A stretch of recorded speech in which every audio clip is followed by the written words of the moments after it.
ہوتا ہے کہ وہ نہیں کاٹا جائے.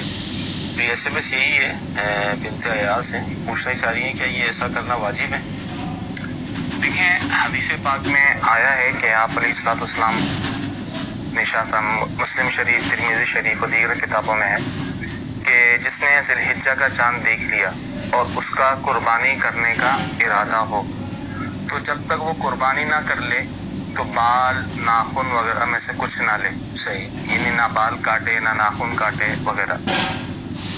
تو یہ جو حکم ہے یہ وجوبی نہیں ہے. صحیح، یعنی واجب نہیں ہے بلکہ مستحب ہے. ٹھیک ہے، ان کے لیے بہتر یہی ہے کہ جو قربانی کر رہے ہیں تو انہیں چاہیے کہ وہ اپنے بال وغیرہ اور ناخن نہ کاٹیں. صحیح، لیکن بالفرض اگر کوئی کاٹ لیتا ہے تو شرعی طور پہ گناہگار نہیں ہوگا. صحیح، اور حالانکہ یہ استحبابی حکم ہے پھر بھی لوگ اتنا اس کو لازم سمجھ لیتے ہیں. صحیح، کہ بھائی اس کو کسی صورت میں بال نہیں کاٹنا، کوئی کٹوا رہا ہوتا ہے یا ناخن تراشتا ہے تو اس کو اس طرح منع کرتے ہیں کہ جیسے کوئی وجوبی حکم ہو. تو یہ وجوبی حکم نہیں، مستحب ہے، اچھی بات ہے.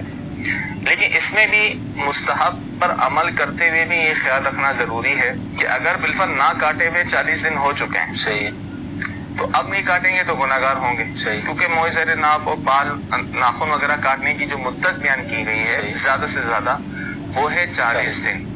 40 دن ہو جائیں اور پھر کوئی نہ کاٹے، صحیح، 40 دن سے زائد ہو جائیں تو اس صورت میں مکروہ تحریمی یا گناہگار ہوگا. صحیح، تو لہٰذا اگر یہ ذی الحجہ کا چاند اس نے دیکھ لیا لیکن 40 دن ہو چکے تھے یا قربانی کا ایام تک اسے 40 دن سے زائد ہو جائیں گے تو وہ تو ظاہر ہے وہ اس استحباب کو چھوڑ کے وہ جو بھی حکم ہے کہ 40 دن سے زائد نہیں ہونا چاہیے تو وہ کاٹے گا.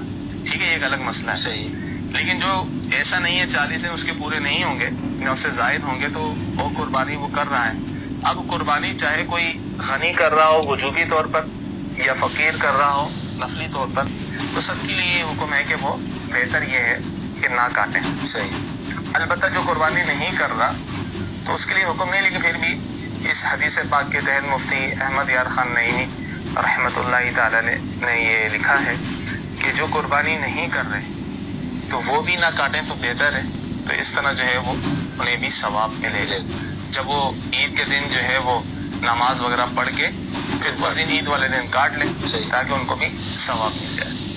تو